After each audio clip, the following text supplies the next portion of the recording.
Assalamualaikum warahmatullahi wabarakatuh. Hai, ketemu lagi. Apa kabar? Semoga selalu sehat dan semangat belajar ya.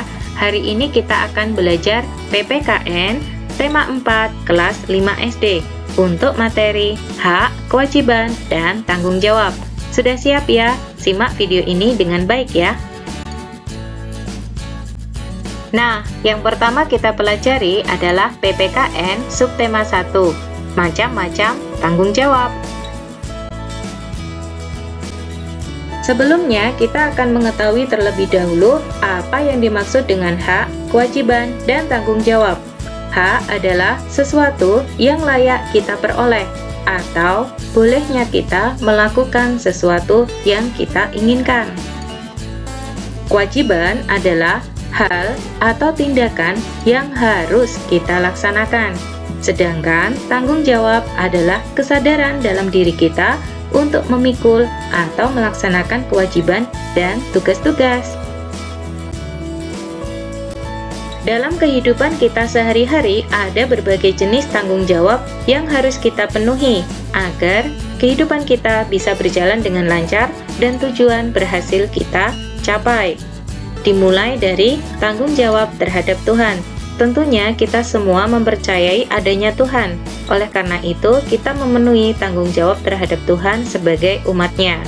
Tanggung jawab terhadap Tuhan, misalnya rajin beribadah, menjalankan perintahnya dan menjauhi larangannya, serta selalu berbuat kebaikan atas nama Tuhan, baik itu kepada sesama manusia ataupun lingkungan sekitar. Kemudian, ada juga tanggung jawab terhadap diri kita pribadi atau sebagai diri sendiri.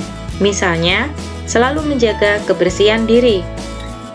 Kedua, belajar dengan rajin untuk meningkatkan ilmu dan keterampilan dalam diri kita. Dan yang ketiga, merawat kesehatan diri dengan jalan memenuhi asupan bergizi serta menjaga kebersihan diri. Lantas, sebagai siswa, kita memiliki tanggung jawab untuk menuntut ilmu dengan sungguh-sungguh. Kemudian, menaati aturan sekolah tempat kita memperoleh pendidikan, serta menggunakan fasilitas belajar di sekolah dengan baik, agar fasilitas tersebut lebih awet dan tidak cepat rusak, sehingga lebih lama bisa kita gunakan. Nah, bagaimana dengan tanggung jawab terhadap keluarga yang kita miliki? Misalnya, menghormati orang tua, merawat kebersihan di dalam rumah, serta menjaga nama baik keluarga dengan cara selalu menjaga perilaku kita sesuai norma dan aturan di sekitar. Kemudian, sebagai anggota masyarakat, kita memiliki tanggung jawab untuk selalu menjaga kebersihan lingkungan, mengikuti kegiatan masyarakat, serta hidup rukun dengan tetangga. Nah, karena kita hidup di dalam negara Indonesia, kita juga memiliki tanggung jawab sebagai warga negara, yaitu dengan jalan mematuhi hukum yang berlaku, merawat fasilitas umum, kemudian mengharumkan nama bangsa dengan jalan selalu mengasah keterampilan diri dan berprestasi. Selanjutnya, PPKN subtema 2, hidup bermasyarakat. Di dalam hidup bermasyarakat, tentunya kita memiliki hak, kewajiban, dan tanggung jawab sebagai warga masyarakat. Hak dan kewajiban sebaiknya dilaksanakan secara seimbang, agar kehidupan bermasyarakat bisa berlangsung secara harmonis. Apa saja ya hak kita sebagai warga masyarakat? Yang pertama, mendapatkan lingkungan yang nyaman. Kedua, mendapatkan tetangga yang baik, serta mendapatkan hak suara dalam pemilihan ketua RW. Nah, selanjutnya, kewajiban yang harus kita laksanakan sebagai warga masyarakat, misalnya mengikuti kegiatan kampung. Kedua, menjaga kerukunan antar warga. Ketiga, mengikuti pemilihan ketua RW secara demokratis. Selanjutnya, tanggung jawab kita sebagai warga masyarakat dipandang melalui terpenuhinya pelaksanaan kewajiban kita sebagai warga masyarakat, yaitu mengawal pemilihan ketua RW secara demokratis dan kesadaran untuk selalu menjaga keamanan dan kenyamanan lingkungan. Di dalam hidup bermasyarakat, sering juga terjadi proses pengambilan keputusan. Pengambilan keputusan di dalam masyarakat dapat dilakukan secara musyawarah untuk mencapai mufakat atau keputusan bersama. Akan tetapi, ada kalanya musyawarah tidak berhasil mencapai mufakat. Oleh karenanya, jika tidak mencapai mufakat, maka dapat dilaksanakan voting atau pemungutan suara. Contoh-contoh kegiatan pengambilan keputusan dalam hidup bermasyarakat, misalnya pemilihan ketua RT dan RW, menentukan jenis lomba perayaan HUT RI, menentukan jadwal gotong royong, dan menentukan jadwal siskamling atau ronda malam.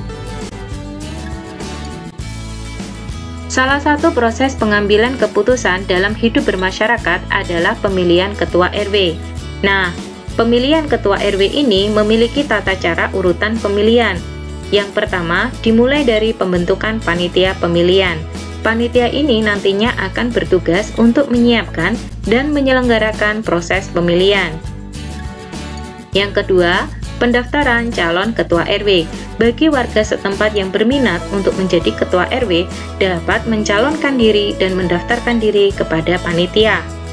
Ketiga, penetapan calon-calon ketua RW oleh panitia pemilihan. Selanjutnya, yang keempat, pelaksanaan pemilihan ketua RW dengan asas luber jurdil, agar pemilihan tersebut dapat berlangsung secara demokratis dan warga setempat dapat menyampaikan hak suaranya dengan baik. Kemudian, proses yang terakhir, jika sudah terpilih salah satu ketua RW, maka proses selanjutnya adalah pelantikan ketua RW yang terpilih oleh kepala desa. Nah, apa sih yang dimaksud dengan asas luber jurdil itu? Luber jurdil merupakan singkatan dari langsung, umum, bebas, rahasia, jujur, dan adil. 6 paham ini merupakan paham yang harus dipenuhi dalam pemilihan wakil rakyat dalam negara demokratis, dimulai dari pemilihan ketua RT RW sampai pemilihan presiden dan wakil presiden.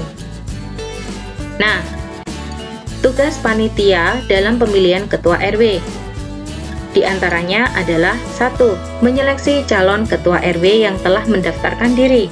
Yang kedua, menetapkan calon-calon ketua RW yang akan dipilih melalui proses pemilihan. Yang ketiga, menentukan daftar pemilih di antara warga setempat. Warga setempat yang berhak menyampaikan hak suaranya adalah warga yang telah berumur 17 tahun atau sudah menikah. Selanjutnya, panitia bertugas menyusun tata tertib pemilihan ketua RW, sehingga pemilihan diharapkan dapat berlangsung dengan demokratis, lancar, dan aman. Yang kelima, penyelenggaraan pemilihan. Oke, next kita belajar subtema 3 untuk materi PPKN, yaitu gotong royong dan tanggung jawab warga masyarakat. Di dalam kehidupan bermasyarakat sering terjadi aktivitas gotong royong. Gotong royong memang merupakan warisan luhur dari nenek moyang kita yang sudah menjadi tradisi dalam kehidupan bermasyarakat untuk bersama-sama menyelesaikan sebuah pekerjaan. Nah, amati gambar ya. Pada gambar tampak warga sedang bergotong royong untuk bersama-sama membangun lingkungan setempat. Lalu, apa sih yang dimaksud dengan gotong royong? Gotong royong adalah bekerja bersama-sama dan bantu-membantu di antara anggota kelompok untuk mencapai suatu hasil yang diinginkan bersama. Terdapat beberapa unsur di dalam gotong royong. Unsur yang pertama, gotong royong dilakukan oleh sekelompok orang. Kedua, gotong royong memiliki tujuan yang sama di antara anggota-anggota kelompoknya. Kemudian, gotong royong mengedepankan kerukunan dan persatuan di dalam mencapai tujuan tersebut. Dan gotong royong bersifat kekeluargaan. Lalu, apa ya manfaat jika kita mengedepankan gotong royong? Gotong royong akan membuat pekerjaan menjadi lebih ringan dan lebih cepat selesai. Kemudian, gotong royong membuat tujuan bersama lebih mudah tercapai. Kemudian, yang ketiga, meningkatkan persatuan di antara anggota kelompok, serta meningkatkan rasa solidaritas dan kekeluargaan di antara para anggota kelompok.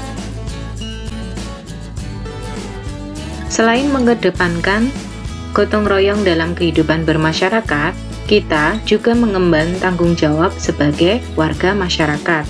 Tanggung jawab yang pertama, memelihara ketertiban dan keamanan hidup bermasyarakat, supaya kehidupan dalam bermasyarakat tersebut berlangsung dengan damai, nyaman, harmonis, serta lancar dalam beraktivitas. Yang kedua, memelihara persatuan dan kesatuan hidup bermasyarakat dengan cara selalu rukun antar warga tanpa membedakan suku, agama, ataupun ras, serta menggunakan bahasa Indonesia yang baik dan benar apabila berhadapan dengan orang yang berbeda bahasa daerah dengan kita. Yang ketiga, meningkatkan rasa solidaritas terhadap warga lain dengan jalan gotong royong. Misalnya dengan membantu tetangga yang sedang kesulitan atau mengalami musibah.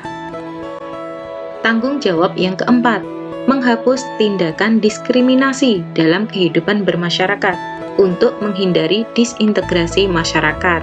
Kita di dalam hidup bermasyarakat tidak boleh membeda-bedakan jabatan, kekayaan, ataupun suku, agama, dan ras.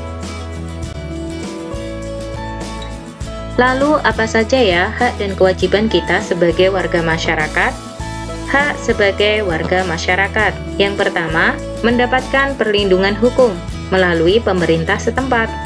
Yang kedua, mendapatkan pekerjaan yang layak untuk mencukupi kebutuhan kita sehari-hari. Ketiga, hak menikmati lingkungan yang bersih dan asri.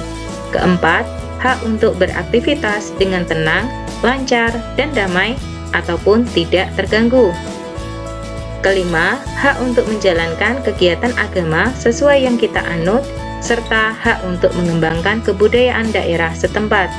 Nah, sebelum mendapatkan hak tersebut, alangkah baiknya kita telah memenuhi kewajiban-kewajiban kita sebagai warga masyarakat. Kewajiban warga masyarakat di antaranya adalah 1. Mematuhi aturan dan norma dalam masyarakat agar kehidupan berjalan dengan tenang, nyaman, tertib, dan lancar. Yang kedua, menjaga ketertiban hidup bermasyarakat agar aktivitas kita dapat berjalan dengan lancar. Ketiga, mengikuti kegiatan yang ada di lingkungan masyarakat setempat. Keempat, selalu menghormati tetangga agar menjaga kerukunan antar warga.